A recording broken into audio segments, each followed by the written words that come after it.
we're past the midway point in our spring preparation, and it's really been, for me, much more about how we prepare, how we practice, more so, and I mentioned this to you the last time we were together, than try to figure out who's first and second team.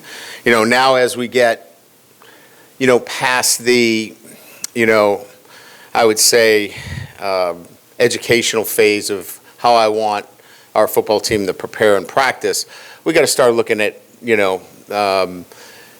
where are those guys positionally as we move into preseason camp? What's the roster start to look like? Because now we have an eye towards preseason camp. So these next 7 practices now will be scripted a little bit differently relative to reps and who's going to take what role within the offense and defensive structure. So we'll kind of shift gears here over the next 7 practices leading into the spring game. So it's kind of where we are. Today we scrimmaged with a better intensity. I don't know if it was any cleaner, but it was certainly with better intensity and the kind of competitive spirit that I was looking for.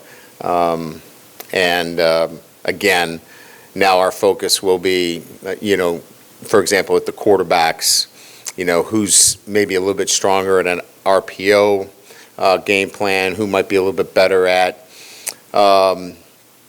a traditional, across the field read, offensive structure, and then tailoring it, to the quarterbacks. So that's what you're going to see over the next, 10 days to 2 weeks. With that, we'll open up to questions.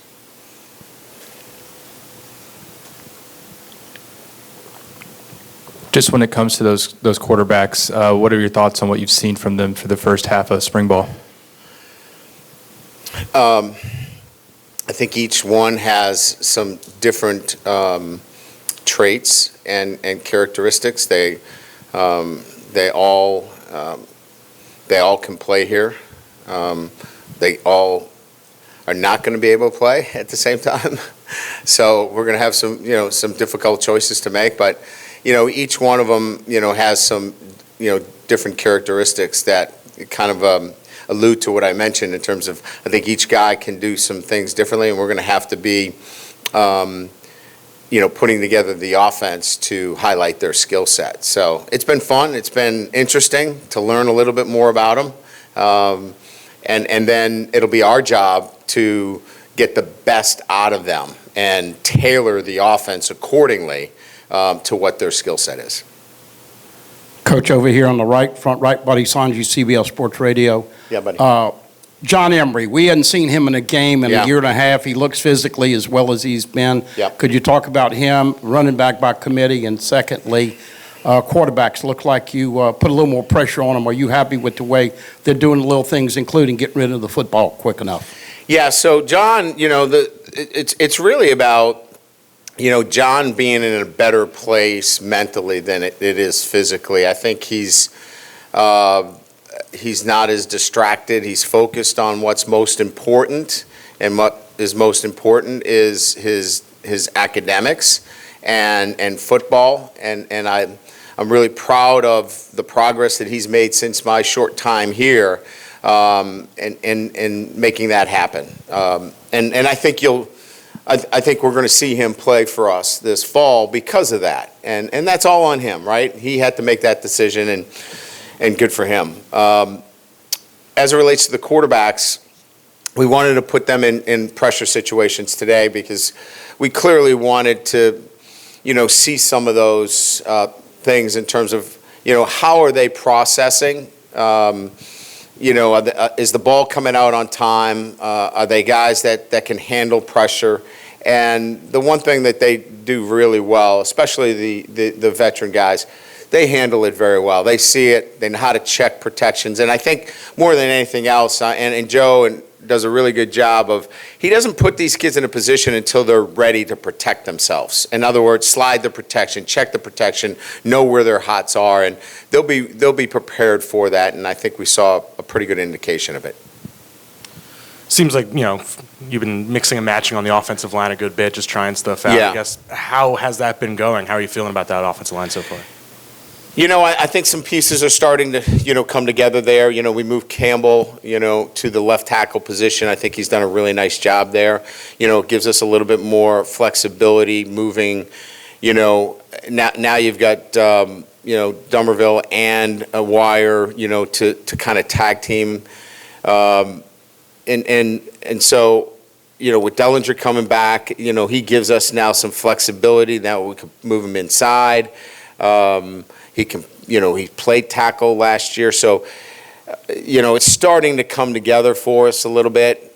Turner's done a nice job at the center. You guys will get a chance to talk to him today about that. We wanted to make him available primarily because of that, because that offensive line is, starting to, show kind of a little bit of consistency in terms of the guys that we're rolling out there. So again, it's early, we're 7-8 practices into it, but we are starting to see a little bit of consistency there. And I think it started when we decided to put the young guy at the left tackle position, and things kind of fell into place from there. Can you talk about what you've seen from the secondary throughout spring? And secondly, Joe Fouché and Greg Brooks, what have they brought to this unit just as SEC starters and the experience that they have? Yeah, I'd say first and foremost, really good communicators, good leaders, and physical. I think that's what they bring immediately. There's going to be both those guys are athletic. They're going to be around the football. They're going to arrive with a bad attitude when it comes to, the collisions. And like you mentioned, they're veteran players. So, immediately you get older, and you get, guys that have played a lot of football on your defense when you add those two guys. Hey, Coach, Billy Embody with On3. With Will Campbell, he's out there on the edge playing against guys like B.J. Ojulari and Ali Gay. What are the traits that really stand out about his ability to hold up against those guys so far as a true freshman? Emotional maturity. Generally, you come in as a freshman, you don't know where their maturity level is emotionally. If they get beat on a play, how do they come back the next play? Is it going to affect them? He moves on to the next play. And I just think it's an emotional maturity that he carries as a freshman that's made him a guy that we can plug in as such a young player. And you don't know until you do it, because he's going to have some failures and see how he handles himself. And he just bounces right back in there and gets after it. And so that's kind of what we saw the first 3 or 4 practices. We wanted to make sure that he had that kind of maturity, and we saw it over 3 or 4 practices and said, all right, it's time, let's get him in there.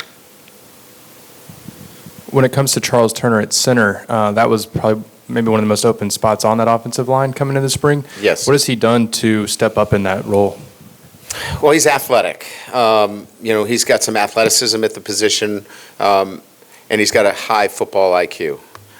Certainly as you start to talk about your offense, or any offense or defense, down the middle requires a high IQ.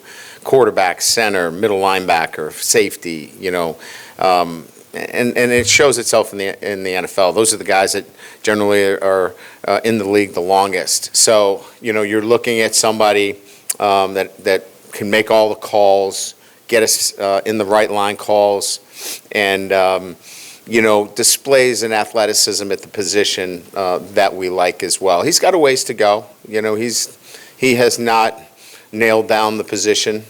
He's going to get some push. When Marlon gets back, he's coming back from an injury, and he played last year. So, you've got to have competition at the position. But he's done a really nice job, and he should be commended for it. And he's learning through some things. We were in a 2-minute drill the other day, and,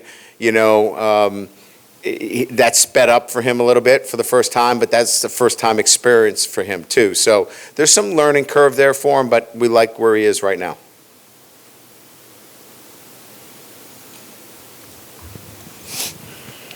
Obviously, well, first off, we haven't seen Jarek Bernard Converse too much lately. I guess what's his status, and also just speaking of quarterback depth and how you're trying to make it work back there.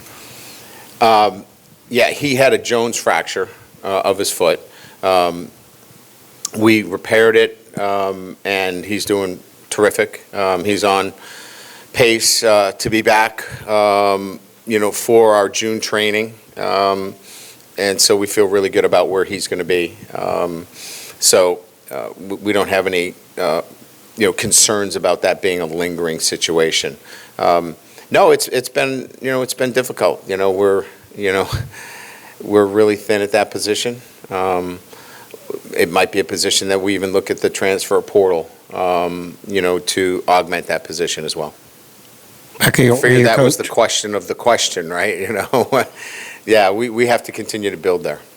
Coach, have you and your coaches come up with a format for the spring game and how you're going to separate the 4 quarterbacks? And secondly, tradition of number 7 and number 18, is that still going to carry over this year?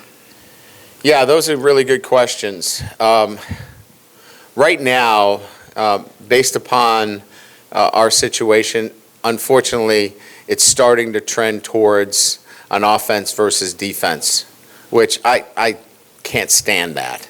But it's just because of where we are. I mean, for us to think about 39 scholarships and then to play a true spring game was a bit of a leap maybe on my part. So that's where it's trending. I'm not ready to make that announcement today, but that's where it's trending.